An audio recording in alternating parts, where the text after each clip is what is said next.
So, Senator, let's kind of start here. This letter you authored with Senator Smith came, after the BCA was taken out of the investigation into the shooting of Renee Good. So, talk to me kind of where we're kind of at now and what prompted this. I, a former prosecutor myself, I've seen how well state and federal can coordinate, and it's really important. You've got to just do it agency to agency, and you got to trust each other. And you saw that happen with the horrific shooting of the little kids in the Annunciation Church, and you also saw it happen with the tragic killing of Melissa Hortman and her husband. They had to make decisions, and they shared information, and they worked together. I was really surprised, given that strong working relationship we have in Minnesota on the law enforcement level, that suddenly, after an agreement was made, that the FBI out of Washington said, nope, we're not going to share anything with the state. And you're rejecting the help of some seasoned professionals who know our state, and you're also just creating a lack of trust when that kind of thing happens. So that's why I've asked her to reconsider. I still believe that she should reconsider, that they should reconsider, so that we won't have two separate negotiations. But this is the result of them rejecting working with the state, which I think is the wrong thing to do. Yeah.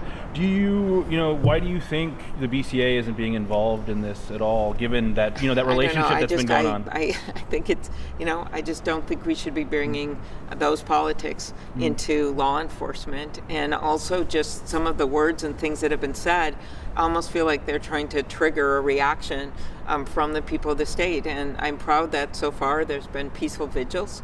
And I just hope that people remember, don't take the bait, don't get incited by these things that you see on social media. Listen to Renee Good's wife, who today issued a statement that was very clear, where she said that Renee Good's life was about being kind and remember to live with compassion and to reject hate. And so I would just say that that should be people's guidance in her name, which is to not take the bait. If you're going to go out and talk about this, be peaceful, be very peaceful, and just remember how great our state is. We've been the center of heartbreak now a number of times this last year, and it's hard. But we have to rise to the occasion. We've risen to the occasion in these other horrific cases, and we need to do it again. Yeah, and kind of following up on, some of the things that have been said, what do you have to say about the comments that were coming out of the White House over yesterday, Vance kind of talking about calling it a tragedy of our own making, and some of the comments Trump had. I thought that was just hideously sad. We just lost a mom of 3 kids.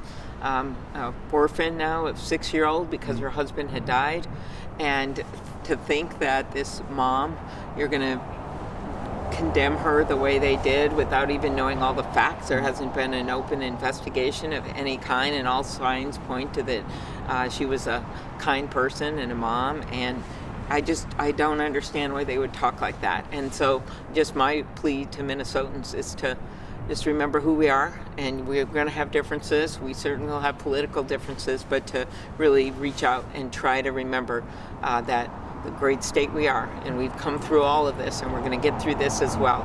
But to not take the bait of people who are trying to get you to be so angry and go out there and instead be peaceful.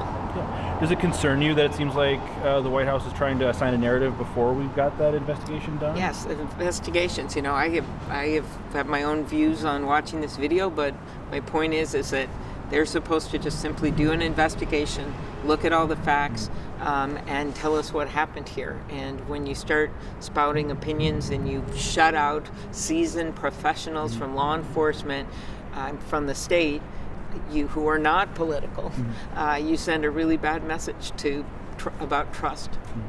In a statement to CARE, the DOJ had cited Mayor Frye's comments during a press conference earlier this week, kind of talking about the self-defense being kind of a BS line. And how do you respond to that relationship that the BCA isn't working in good faith with it, wouldn't be working in good faith with the DOJ? So Mayor Frye was expressing his own views as the mayor of the city where the murder occurred. It's the fact that he now has in his city more ICE agents than he have police officers. Actually, according to Chief O'Hara, there are now more ICE agents in the Twin Cities and in Minnesota than there are the combined forces of Minneapolis-St. Paul.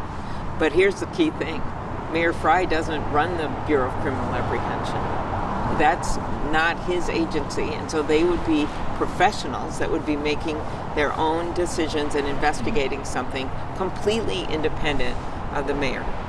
Yeah, and speaking of the mayor and Chief O'Hara, I had seen you had post on Twitter that you had a briefing with them earlier today. Yeah. Is there anything you can talk about from Sure. that briefing at all? Yeah. Kinda. So that was just about them really concerned that people continue to be peaceful and that we not take the bait, because the last thing they want is someone else hurt in their town. And then just a couple more questions. Do you trust the DOJ's investigation without the BCA involvement? I'm very concerned that you don't have state involvement, and I'm very concerned about how it's been handled. And then kind of finally here, I know you kind of touched on your message to Minnesotans, but what do you want to say to Minnesotans during this time? I mean, we're kind of tired here in the Twin Cities, talk about tragedy after tragedy in the last year or so. So what's your final, or what are your words to the state?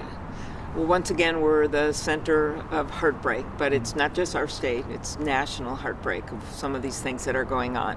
But what I love about our state is we come back and that we care about each other very much. You look at the neighbors of Renee Good and how much they care about her. People care.